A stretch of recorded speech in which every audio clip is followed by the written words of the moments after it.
বাঁচার জন্য বুদ্ধি আর শক্তির লড়াই। সিংহরা নিজেদের সম্ভাব্য প্রতিদ্বন্দ্বীদের আগেভাগেই সরিয়ে দিতে চায়।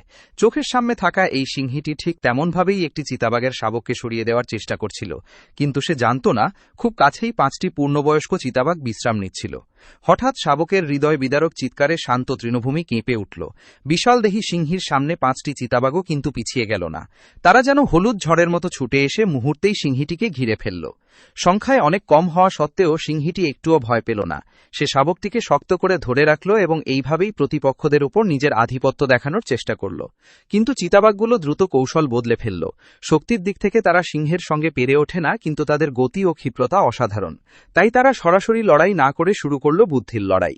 একটি চিতাবাঘ সামনে থেকে সিংহীর মনোযোগ আকর্ষণ করছিল, আর অন্যটি দ্রুত পাশ ঘুরে তার দৃষ্টির বাইরে চলে যাচ্ছিল। বারবার দিক পরিবর্তন করতে গিয়ে সিংহীটি ধীরে ধীরে ক্লান্ত হয়ে পড়ছিল। শাবকটি তখন সিংহীর কাছে একদিকে ছিল প্রতিরক্ষার কারণ, অন্যদিকে তার চলাফেরারও বাধা। চিতাবাঘগুলো সেটাই কাজে লাগাচ্ছিল। অবশেষে তাদের লাগাতার উত্ত্যক্ত করার কৌশল সফল হল।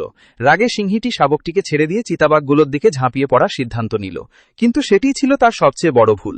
মুহূর্তের মধ্যেই একটি চিতাবাঘ বিদ্যুৎ গতিতে এগিয়ে এসে শাবকটিকে তুলে নিয়ে বিপদমুক্ত এলাকায় সরে গেল।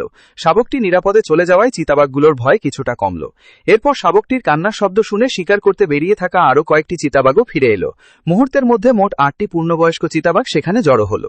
এবার তারা চারদিক থেকে সিংহীটিকে ঘিরে বারবার আক্রমণের চেষ্টা করতে লাগলো। কেউ সামনে থেকে মনোযোগ কেড়ে নিচ্ছে, কেউ পাশ দিয়ে ঘুরে আসছে।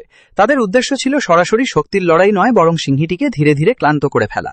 তবে সিংহীও ছিল অত্যন্ত শক্তিশালী। শেষ পর্যন্ত যখন পরিস্থিতি আরও কঠিন হয়ে উঠছিল, তখন হঠাৎ দূর থেকে একটি বিশালদেহী পুরুষ সিংহ এগিয়ে এলো। পুরুষ সিংহটির উপস্থিতি মুহূর্তেই পুরো পরিস্থিতি বদলে দিল।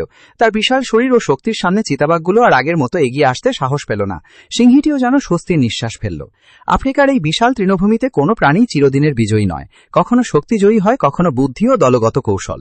চিতাবাঘগুলো তাদের শাবককে রক্ষা করতে বুদ্ধি ও সাহস দেখিয়েছিল, আর সিংহের শক্তি শেষ পর্যন্ত পরিস্থিতির ভারসাম্য বদলে দিয়েছিল। এটাই বন্য প্রকৃতির নির্মম বাস্তবতা। এখানে টিকে থাকার জন্য কখনো শক্তি, কখনো গতি, আবার কখনো বুদ্ধি হয়ে ওঠে সবচেয়ে বড় অস্ত্র।